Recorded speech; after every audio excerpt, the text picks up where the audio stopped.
Tour de Florent Rodeau qui nous a rejoint pour le journal des sports. Alors on débute avec du foot, si j'ai bien compris, et c'est France-Bulgarie qui se jouera demain au Stade de France. Oui, un match pour le compte des éliminatoires du Mondial 2018 en Russie. Ici en France, France-Bulgarie, eh bien, ça évoque forcément un mauvais souvenir.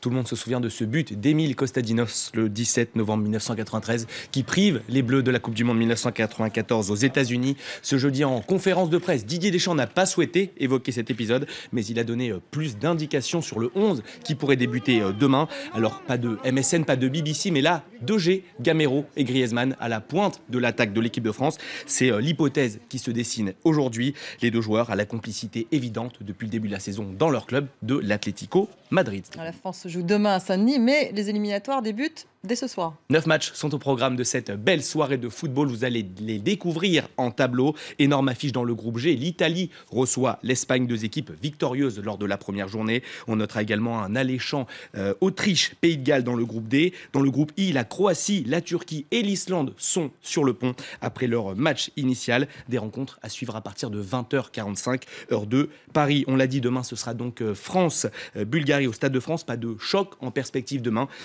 Mais deux équipes que nous allons suivre avec beaucoup d'intérêt, les Pays-Bas et la Suède, qui sont les deux principaux concurrents de la France dans ce groupe. Et on change de continent, l'Amérique du Sud est aussi concernée par ces matchs de qualification. Et on va prendre des nouvelles de l'Argentine aujourd'hui, finaliste malheureux, vous le savez peut-être, de la dernière Coupe du Monde et des deux dernières Copa América. Vous le savez aussi peut-être, Lionel Messi a pris sa retraite internationale, mais il a rechaussé les crampons depuis. Malheureusement, il s'est blessé avec le FC Barcelone. Son sélectionneur devra donc faire sans lui demain face au Pérou. On va l'écouter.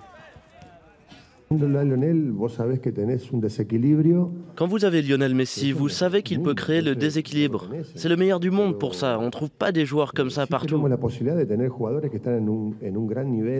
Mais nous avons la chance d'avoir d'autres joueurs qui jouent aussi au très haut niveau.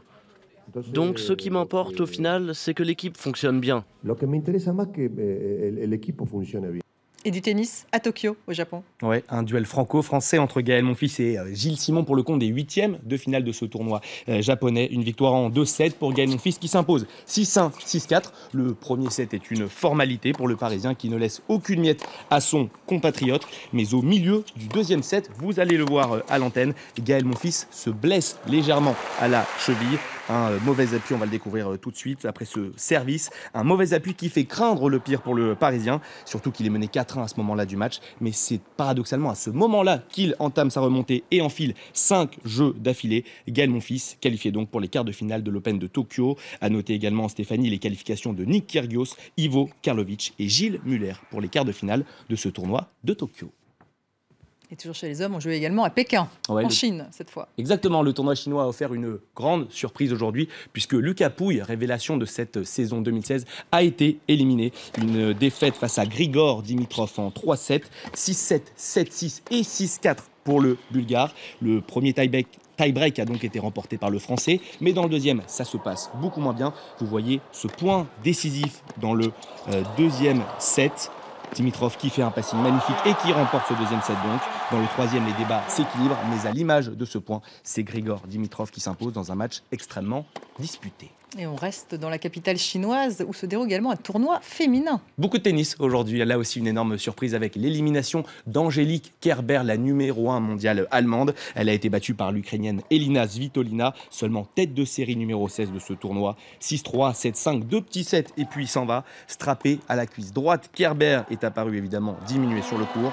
Également qualifiée pour le prochain tour, la Polonaise Radwanska, la Britannique Konta, l'Australienne Gavrilova et la Chinoise Xand. Stéphanie, la Française Caroline Garcia a, elle, été éliminée. Merci Florent Rodeau. Merci à vous.